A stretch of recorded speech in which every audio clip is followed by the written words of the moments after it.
Hello, welcome to another episode on Moment with Lady R. Today is the third episode in the communication series. That is the role of communication in self-esteem. And today we are going to be looking at how communication can increase or decrease your self-esteem. Today on this show, I have a lady. I have beautiful people all around me anyway. So of course she's beautiful. She's a Christian. She's a YouTuber. Her YouTube channel basically deals with random relationship talks that focus on faith, relationship, and lifestyle. Random relationship talk, RRT. She's also an events planner. Yeah, call her for your bridal showers, wedding, name it. She's your plug. And finally, she's a singer and a writer. Actually, that's what even attracted me to her as my guest for this show.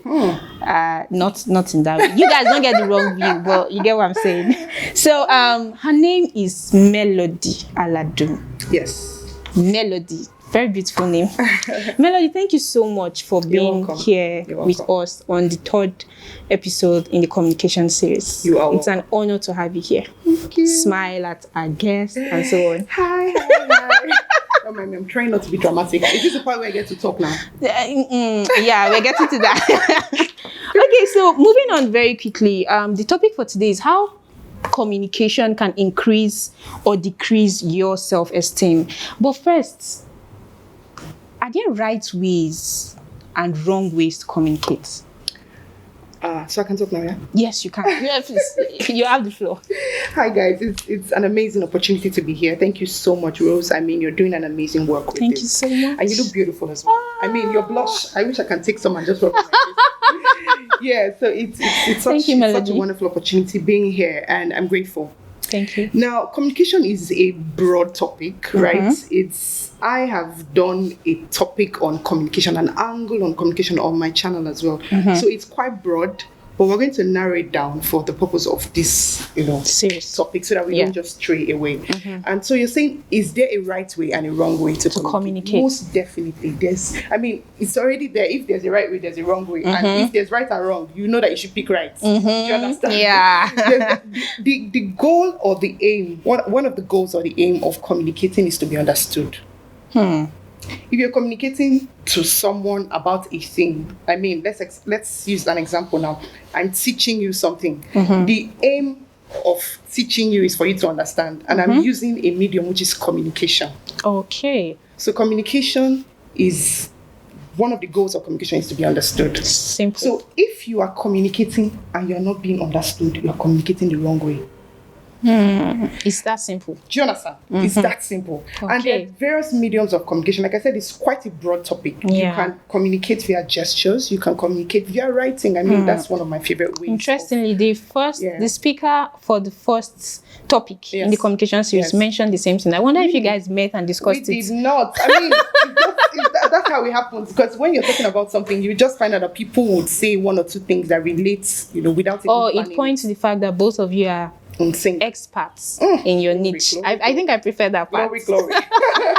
Yeah, so that's it basically. If you're communicating and you're not being understood in whatever medium of communication that you are using, you are definitely communicating wrongly. Okay, so it's quite clear. If you are communicating and you're not being understood, you are communicating wrongly. So thank you so much. And look for other ways to communicate, to make sure you're understood. Bless you. Thank you, Melody. You are welcome. So, secondly, what should you do when you communicate your needs and you're ignored? Remember, we are talking about the role of communication in low self-esteem.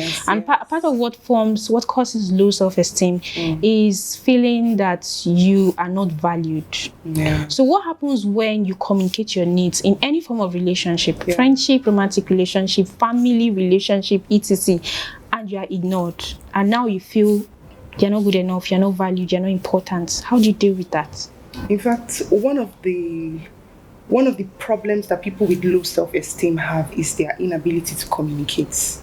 to express themselves. So they subdue. It's not like they don't have feelings like every other person, but they rather repress and suppress whatever it is that they're going through so that they don't have to express themselves. That's one of the things that, causes low self-esteem and increases it as well. Since we're talking about it, Makes it from just low self-esteem to chronic. Do you understand? Low It just, self-esteem. the more every time that you have to express yourself and you don't, about something that you do not like, you have increased your chances of low self-esteem, especially if you're somebody who's already dealing with it. So if the truth is that people in life do not know boundaries, else you spell it to them. And if you don't create boundaries, if you don't insist on creating boundaries and make sure that your boundaries are clearly spelled out, people will step all over you. And step adhered to. I mean, people are generally looking for how to take advantage of people, intentionally and unintentionally. You'd rather do something to somebody that will not shout at you than do something to somebody that will shout at you. I mean, Sorry, I just remembered that walking into a friend's house, I saw on her neighbor's door, if you did not call, I'm not home. I caught that. It was so clear, and I'm laughing. like, oh my God, this is a step further in the whole boundary thing. It's not just telling you on the phone, like, my guy, if you want to come to my house, call. But putting it on the door, I don't have to meet that person to know that this person communicates their needs very clearly. And you have to, let me know, if the first answer I have to give to that is, you must insist. You cannot ignore my boundary. You must insist. If I say I don't like something, tomorrow I still don't like it. Next tomorrow I'll say, don't be trying. If you try today, I don't like it. You try tomorrow. I will insist and insist and insist until you get it clear that this particular thing, I do not like it. And where the person doesn't get it clear, is it okay to cut off such person? Well, we're in a cancel culture generation currently. I feel like there are processes to the cancellation. Do you understand? So I'm not just going to put out right immediately somebody does not understand, everybody should cancel. There's process. Let's build up a little, right? Okay. Let's make sure that, because some people don't even clearly communicate their boundaries. Okay, how will I know that you don't like this thing if you don't tell me? And then people are always trying. They've tried to dance. She's just playing. Tomorrow, somebody touches you like this today, and they're checking your reaction. Yeah, you just you didn't really. Tomorrow it will move to this side, and then and it just keeps climbing. But by the time that day, I don't like it all. Maybe, for example, I have friends in school. Then I don't like how that if we're playing, we start to exchange insults in the name of our clothes. Crews and jokes. Do you understand? I will not do it to you. Don't do it to me. So if you do it today, I will ignore you. I would, like, how they say, idiot or whatever play that we're doing, and then I'm supposed to respond. By the time I do not answer you today in a public place, you will know that tomorrow if you do it, you run the risk of being embarrassed. So basically my point is, insist. But is that not contradictory to your point about communicate, say what you like and what you don't like? So if this person now publicly, based on crews and jokes, tells you, Destiny Alpha, big head, how you doing now? All this kind of stuff. And you don't like it. And you said anything. You ignore it. And tomorrow the person should automatically know that they run the risk of being embarrassed. Is that not awesome? Okay. You know how that I said initially that there are different ways of communicating, and I mentioned gestures. Yeah. Do you understand? So you have to understand times, when to apply what. She's my friend, right? I'm not trying to make sure that she faces humiliation, right? I'm just trying to drive a point that you see this play, I don't like it. Wisdom. Do you understand? So it doesn't mean that when it calls for me speaking out and saying, no, I don't like this. Like, if you come to my house, you have to tell me before time. If you come, the gate is already locked, first of all. So I can just decide to keep quiet and not answer you. So that next time, do you understand? I mean, there are different ways of communicating your needs. The most important thing is, if you have communicated it and somebody decides to ignore it, keep insisting. I said that don't cancel immediately. We can get there. Okay. Right, but we should not start to that's very clear. Don't cancel immediately. Don't cancel immediately. Let's not give it time. But make sure that at every point in time you are clear about what you like and what you don't like. If you're not happy about something, you're not happy about the way you're being treated, the way you're spoken to, you should express it however way that you can. with a gesture, whatever way that Even works. if Just it means make sure- writing it. I used to do that. Just make sure write that it. it is communicated that this I do not like. Because each Okay. time you repress or suppress, your esteem is being bruised. Yes, bruised. Very well. Another thing that happens when you communicate your needs is sometimes you can be criticized. But people say there's a difference. No, I didn't criticize her. I only corrected her. So what's the difference between? Is there any difference even between correcting someone and criticizing that person? So no, I didn't criticize her. I just corrected her. I needed to correct her. Okay, So what's the difference? definitely there is a very big difference between correction and criticism. I can go through my book, right? You guys should just indulge me because I want to make sure that I get the point. Certain things. So Yeah, sure. correction aims to make you better. Criticism aims to condemn you first. Do you understand? Food for thought. When somebody is correcting you, right? If you put this pen here and then I don't like the way you put it like that, they tell you it's about the pen and the acts. Right, that's correction. It's about this pen and it's not good, so I'm trying to make you do it better next time. So that's correction. Criticism, I'm attacking your person. Do you understand? I'm making you look like the mistake. So look at why are you so stupid? Why did you Do you keep this pen understand? this way? Instead of focusing, this pen, the way you kept it like this, somebody can come now to wound the person or something. So maybe next time if you want to keep it, cover it and put it like this so that The it doesn't wound them. That's the act. Not, you're so dumb. Why will you keep this pen like this? You are attacking the person. And that's criticism. And it is counterproductive. That's what people have not understood. That criticism is what you're trying to achieve is for the person not to do it again. Because then when you criticize people, they become defensive. Yes. And once they're defensive, anything you are doing at that point, you're not even getting through Doesn't to them. work. So the whole aim is defeated. So there's a big difference between correction and criticism. And I feel like people keep confusing it. The aim is not to, make somebody feel worthless. That they made a mistake does not mean they are the mistake. They are not the mistake. The act is the mistake. So if you correct them about the act and not attack their person is whole and healthy enough to take the correction so as not to do it next time. Okay. So there's a huge difference. So that's pretty clear. For me, what I'm taking away from that answer is in correcting, you talk about the act. The act and in not the criticizing, You talk about the you person. talk about the person. So once anybody talks about my person when I make a mistake, Yeah. I know straight up, hey, I'm being trying to criticized criticize here. That's a very profound word. That's All a right. profound one. Yeah. So as a follow-up to that, are there instances when it is okay to criticize? Honestly, to me, I don't think that it is effective. It is not effective to criticize anybody, anytime, anywhere, for whatever. Because, like I said, it is counterproductive. So, first of all, what is the goal? You didn't do something well. Are we trying to get you to not do it well the next time, or we're trying to get you to do it well the next time? We're trying to get you to do it well the next time. So now, we've already talked about how that, criticism makes people defensive. Yes. And when they're defensive, there's something that blocks their ear at that point. So if you're not, the communication of what was done wrong is not passed to them, they will not see that they did something wrong. And if they don't see that they did something wrong, they There's will no do change. it again. And there's no change.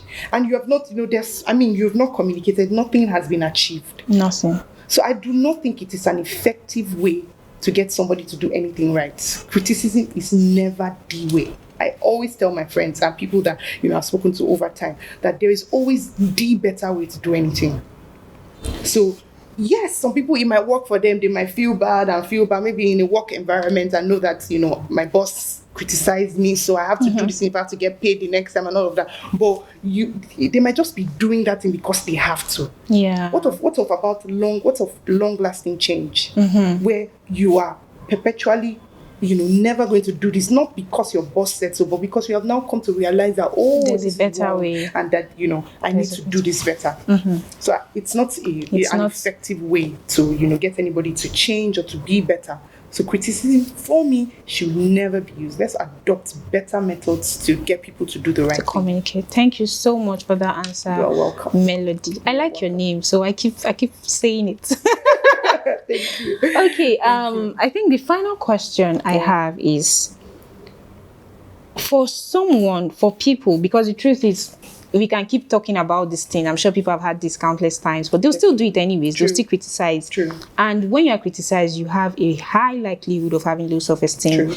And the essence of this show, in addition to talking about relevant topics relating to life, is to help people going through low self-esteem. Yeah. So for people who are being criticized constantly, it happens a lot at school, in the family, in the office. How can they deal with it? How can they As it cope? affects to their Yes, esteem. yes. The truth is that it's life. I mean, I keep that when Life. I summarize life as a very, it's unpredictable, right? We have said ways and ways, but people will still do the opposite of what we have said. Yeah. So now you have to protect yourself as a person. You have to, because people will talk. You can even, how we said that, you have to communicate your boundaries and insist. Some people are mad. You get? Yeah. They will still come and they will see the boundary. They will step in until the line even cuts or whatever. There's no boundary again. Do you understand? The boundary will spoil on its own and give up. Like I said, you have to protect yourself. Nobody will do it for you. Nobody will protect you like you would do it. Do you understand? So if something is not good for you, regardless of whether you've insisted, you've shouted, you have to now protect yourself. So when somebody says something to you ever, you should have, let's say, like top 3 people or top three people that when they say something, it can affect you. Is God okay with it? Does he agree with that? Does he think I'm a mistake because I made a mistake? Does he think that I'm my weakness? So there's no tomorrow for me because I made this mistake, or I can never, bounce out of this. Does that what God thinks? Scripture even says that whatsoever things are pure, whatsoever things are. So so many lists. Can we focus on that? You check these things. Does any of these things this person has said fall align with God's word? And if it doesn't, you discard it. Now, I'm not saying it's going to be easy discarding it, but think about it. This person is not close to me like that. You know how I said list? You now calm down. Maybe the next list now can be your family or your mother or your father. That's not to say that toxic stuff cannot come from them. Yeah. So I'll ultimately just say that make sure that, who you're reverting to is God. Because, trust me, God will never use criticism as a medium of correction to anybody. He loves us too much. He would never. So even your father can criticize you. Trust me. Yes. That's why I put a stop to that. Your mother can criticize you. They're human beings. Human beings are very fallible. Yeah. So ultimately, I would stick with, I want to say 3, but let's just stick with God, because he's one person, he's the entity that I'm sure, would never ever use criticism as a mode of correction for his children. He will let you know that what you did is, reprimand you, whatever, but criticism, and he always do it from a place of love. Yeah. That's another thing. When people are criticizing you, check their motive. What's the why? Are you trying to make me feel bad because I did something wrong? You're trying to correct me, or you're trying to see that I stopped doing this thing that is wrong. So you check the motive, and criticism is very clear because it leaves a stinging feeling. It's like it stings. You feel it. Whenever somebody finishes speaking to you, how do you feel? I know that hearing what you did is wrong is never sweet, but you should be able to tell that, because as a human being, if you do something wrong, you already know. If you have a conscience that is still functional, you should know that it will just be there hanging. You might try as much as possible to discard of the feeling, but it's there that what you did is wrong. So you already know. Now, if are you like killing yourself? You cannot kill yourself. Do you understand? So you did it, but it's wrong, but you're not going to kill yourself. So when somebody else tells you something, you should be able to. There's a feeling. How do I feel about? Do I feel like I should do better, or am I feeling depressed? Am I feeling like I can never make it out of this? The world is over for me. You should always check the feelings that come with whatever people tell you, so you know whether to take it to heart or not. Remember, protect yourself. So how to deal with criticism? Very importantly, establish boundaries. Yes. Protect yourself. True. And very importantly, remember that they don't have the final say. Yeah. They are just people. They are just people. The most important person you should be concerned with is what God says about you. Thank you so much, Melody. You are welcome. I did enjoy this episode, but beyond enjoying it, I learned a lot. Yeah. So guys, we are going to be having another episode on communication next week, Friday, and we'll be having this beautiful Just lady right here again. So if you want to see her face again and you want to hear her speak and learn from her wealth of experience, make sure you tune in next week. See you. Bye. Guys.